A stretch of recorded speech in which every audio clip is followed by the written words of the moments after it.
স্মৃতি ভোলানোর জন্য কেশবকে নিয়ে এসে সারপ্রাইজ দিল আদি। হ্যাঁ বন্ধুরা, এমনটাই দেখতে পাবেন। বিস্তারিত জানতে ভিডিওটিতে লাইক দিয়ে চ্যানেলটি সাবস্ক্রাইব করে দেখতে থাকুন। গল্পের শুরুতেই দেখা যায় মোহনা শুভলক্ষ্মীকে বলছে, আজ যা কিছু হচ্ছে সবকিছুই তো তোমার জন্য হচ্ছে। তুমি তুমি চশমাটা আগে পরে নাও তো, নাও।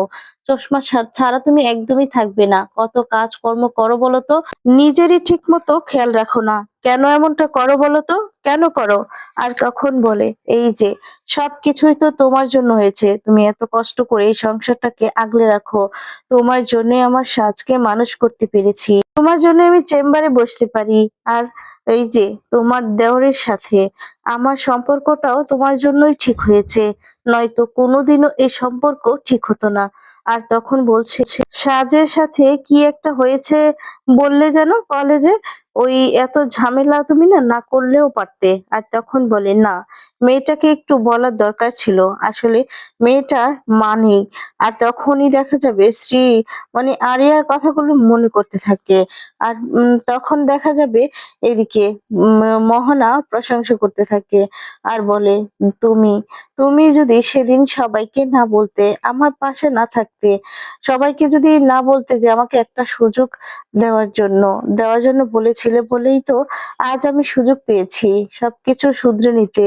আর এখন তোমার দেবর আর আমাকে কতটা ভালোবাসে, আমার জন্য নাকি একটা গিফট কিনেছে। শুভলক্ষ্মী তখন বলে, আমার দেওরটা কিন্তু তোমাকে চোখে হারায়। আর তখন বলে, হ্যাঁ, সবকিছুই তো তোমার জন্যই সম্ভব হয়েছে শুভলক্ষ্মী। তুমি তো তুমিই তো এত কিছু করেছো। তুমি তুমি জানো তো, এই যে একদিন তোমার কত ক্ষতি করেছি, আমি অনেক ক্ষতি করেছি। আর এখন কিনা তুমি আমার বেস্ট ফ্রেন্ড। তখন বলে, সত্যি জানো তো, আমি কোনোদিনও ভাবতে পারিনি যেই মোহনা যেই মোহনাকে আমি দেখতেই পারতাম না, আমার সাথে এতটা তার দ্বন্দ্ব ছিল। আমার শত্রু ছিলে তুমি এক সময়।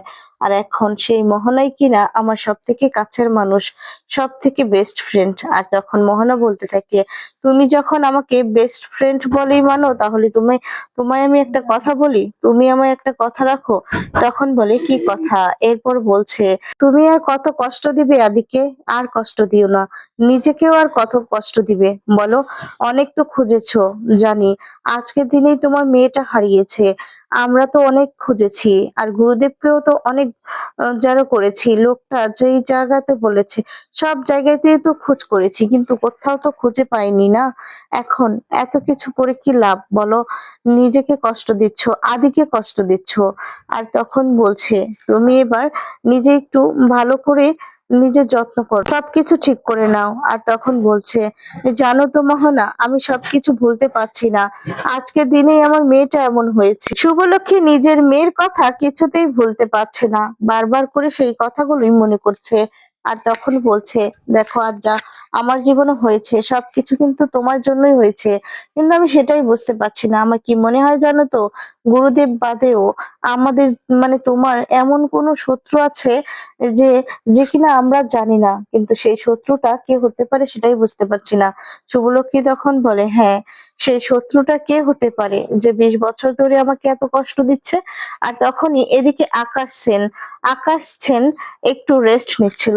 সেই মুহূর্তে আরিয়ার কথা মনে পড়ে যায়। আরিয়া কল করেছিল আর ফোনটা কেটে দিয়েছিল।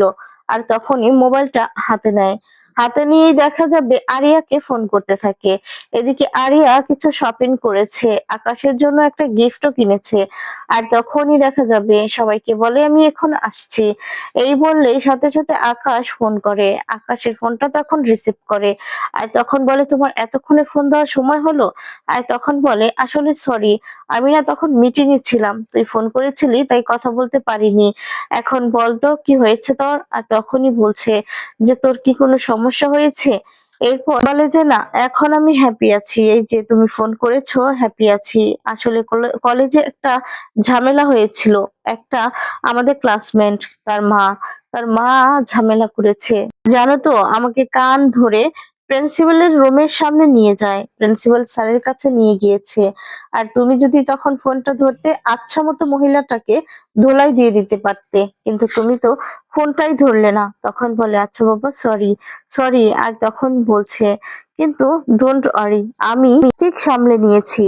আমি সামলে নিয়েছি। ওই মহিলাটা যেই তোমাকে ফোন করেছিলাম না, মহিলাটা হয়তো ভয় পেয়েছে, তার জন্য না সমস্ত কিছু উইথড্র করে নিয়েছে, অভিযোগ উইথড্র করে নিয়েছে। আর তখন বলছে যে তুমি যদি ফোনটা ধরতে তাহলে আরেকটু ভালো হতো। এরপর দেখা যাবে বলতে থাকে তোমার নাম শুনেই না ভয় পেয়েছে, তার জন্যই অভিযোগ আর করেনি। আর তখন বলছে যে আচ্ছা, তোকে আমি কি শিখিয়েছি বলতো? কি শিখিয়েছি তোকে? যে তুই তুই কোনোদিনও নিজে হাঁটতে শিখবি না। কেউ যদি তোকে কিছু বলে, তুই ঠিক উচিত জবাব দিয়ে দিবি, উচিত শিক্ষা দিবি। প্রয়োজনে প্রয়োজনে মাটিতে ফেলে পিষিয়ে দিবি। আর নিজের অধিকারটা ঠিক ছিনিয়ে নিবি।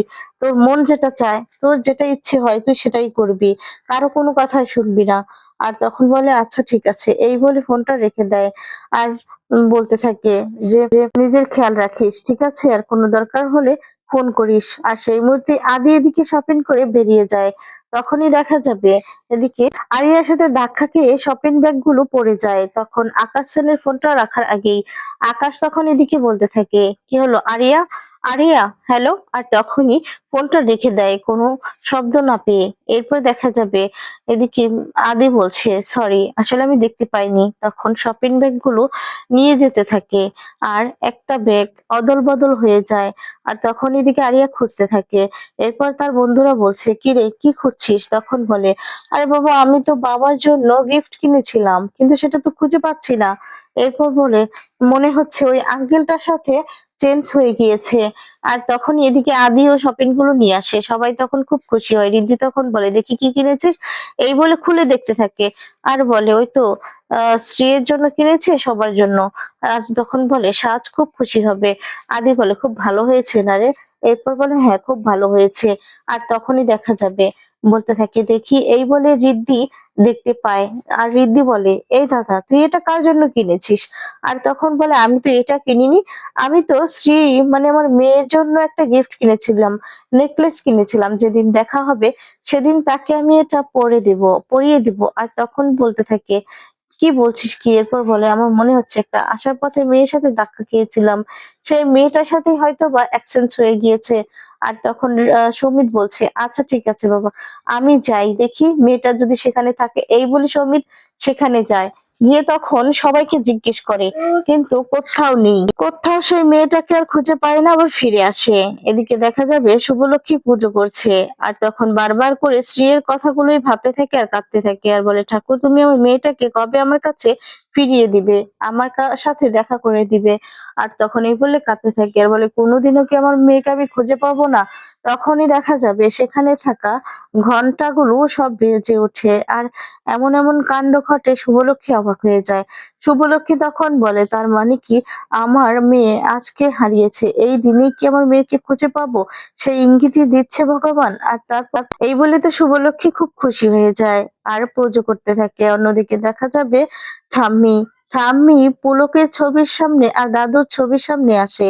এসে তখন বলতে থাকে তুমি তো ওপারে চলে গিয়েছো আমাকে রেখে, আমাকে না নিয়েই চলে গিয়েছো, সাথে করে তোমার বড় ছেলেটাকেও নিয়ে গিয়েছো।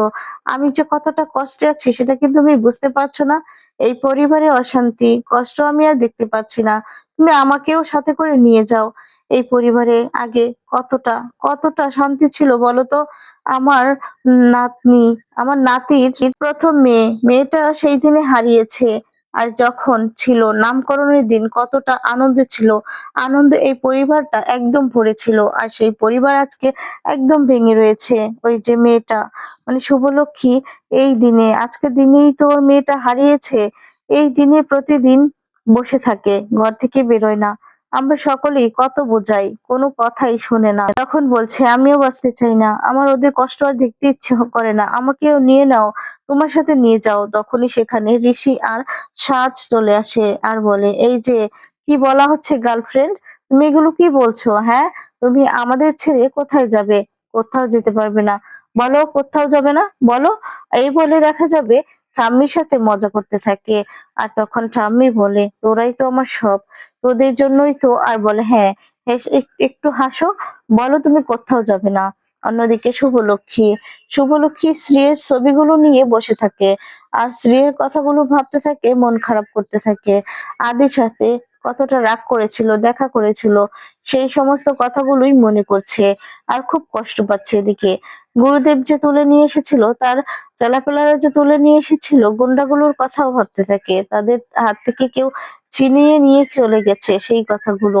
আর এদিকে মোহনা কথাগুলো বলেছে, সেই কথাগুলো ভাবতে থাকে। সব মিলিয়ে খুব কষ্ট পায় আর বলে, আমারই ভুল হয়েছে, আমি সেদিন কেন বাড়িতে ফিরে এলাম, বাড়িতে ফিরে আসাটাই আমার ভুল হয়েছে। তাহলে আজ হয়তোবা আমার মেয়েটা আমার কাছেই থাকতো, কোনো কিছুই হতো না। অন্য পাশ থেকে আদি শুভলক্ষীর জন্য খাবার নিয়ে দরজার পাশে দাঁড়িয়ে থাকে, কিন্তু দরজা খোলে না। আর তখন ঋদ্ধি সমিত বোঝাতে থাকে। আর এরপর দেখা যাবে সমিত তখন বলে এদিকে যে, দাদা ভাই তুই তো অনেক চেষ্টাই করেছিস, এখন আর কি করবি, ওকে ওর মতো থাকতে দে না। অন্যদিকে দেখা যাবে কেশব বাড়িতে ফিরে আসছে, আসলে সারপ্রাইজ দেওয়ার জন্য আদি ওরাই এটা করে, যাতে করে শুভলক্ষী একটু হলেও ভুলে থাকে আর মনটা ভালো থাকে। তখন শুভলক্ষী ঘর থেকে বেরিয়ে বলছে, আমার মনে হচ্ছে কেন আজকে আমার স্ত্রী ফিরে আসছে। আর দেখতে পায় যে কেশব ফিরে এসেছে, আর কেশবের সে জড়িয়ে